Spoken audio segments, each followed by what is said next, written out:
Қайырлы күн баршаңызға. Бүгін сіздерге пекин капустасынан кимчи дайындаудың әдісімен бөлісетін боламын.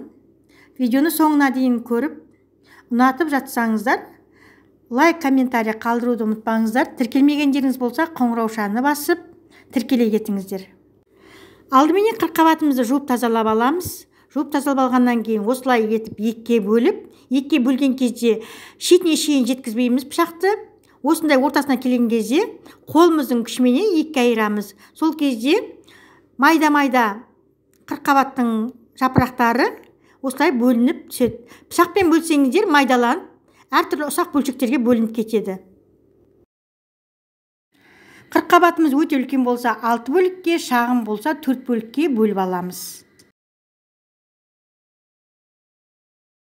Қырыққабатымызды осылай бөліп алғаннан кейін қанжылым суға, мұздай емес, тұзымызды салып, қырыққабатымызды үлкен бір ыдысқа сиятындай етіп салып, үстінен суымызды құйып, бір тәулікке қойып қоямыз.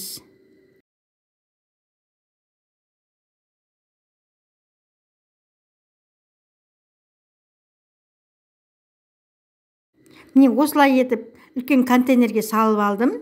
Үстіне жаңа дайындап қойған суымызды құйып, бір тәулікке жылы жерге қойып қоямыз.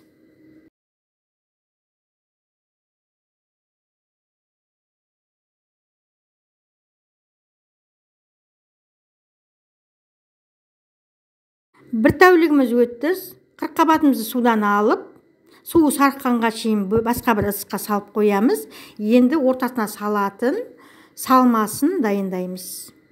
Кейін 60 грамм ұнымызды ыдысқа салып, үстіне су құйып, отқа қойып, кешел тәріздес масса болғанға шейін бір қайнатып аламыз. Жай отта.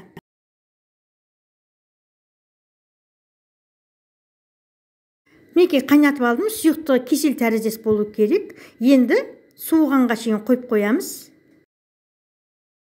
Алдыменен бір бас сәбізбенен бір бас сарымсақты теркадан өткізіп аламыз. Енді көк пиязымызды турап аламыз.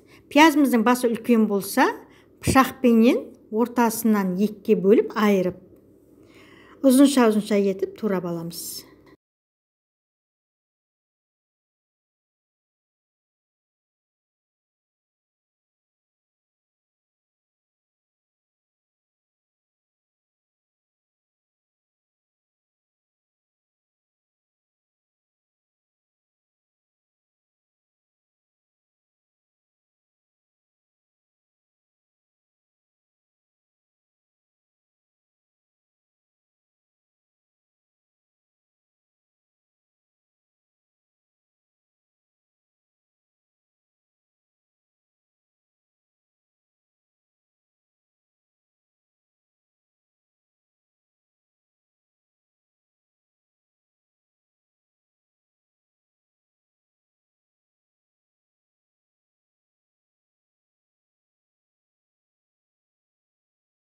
Енді реткамызды турап аламыз. Алдыменен жұқалап, жапырақтап турап аламыз.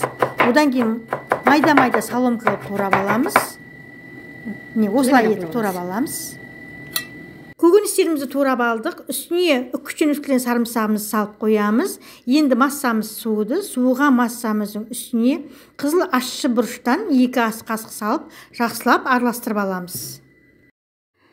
Соусымыздан 3 ас қасық саламыз. Соусымның рецептісі арнамда жүктелген.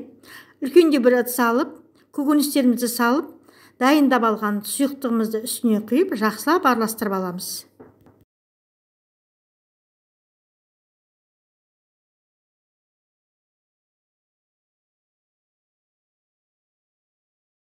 Енді дайындап алған қоспамызды қырыққабатымыздың әрбір қабатының арасына жағып аламыз. Негізгі оригинал рецептісінде кимчиді дайындағанда жай ұнның орнына күріш ұнын алады, сонымен бірге мына қоспаның үстіне белгілі бір мөлшерде балық соусын құяды. Супермаркеттерден табуға болады. Мен өзім ұнатпайтындықтан ол соусты пайдаланған жоқпын. Мінекей осылай етіп әрбір қабаттың арасына салып аласыздар. Қырыққабатымыздың барлық жағына жағып аламыз. Салмамызды үлкен контейнерге салып, жылы жерге бір тәулікке қойып қоямыз. Бір тәуліктен кейін салқын жерге шығарып қоямыз. Мінекей кемшиіміз по-казахски дайын болды. Видеоны соңына дейін көргендеріңіз үшін көп рахмет. Керек заттың тізімін жазба бөлімінде қалдырып кетемін. Сау болыңыздар, менімен бірге дайындаңыздар.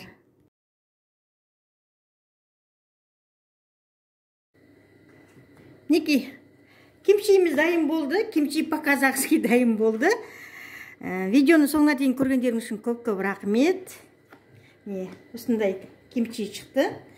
Бір тәулікке жылы жерге қойып қоямыз. Бір тәуліктен кейін бетін жауып қоямыз обязательно. Бір тәуліктен кейін салқын жерге апарып қоямыз. Тұра береді салқын жерде. Алмайсыздар салқын жерден.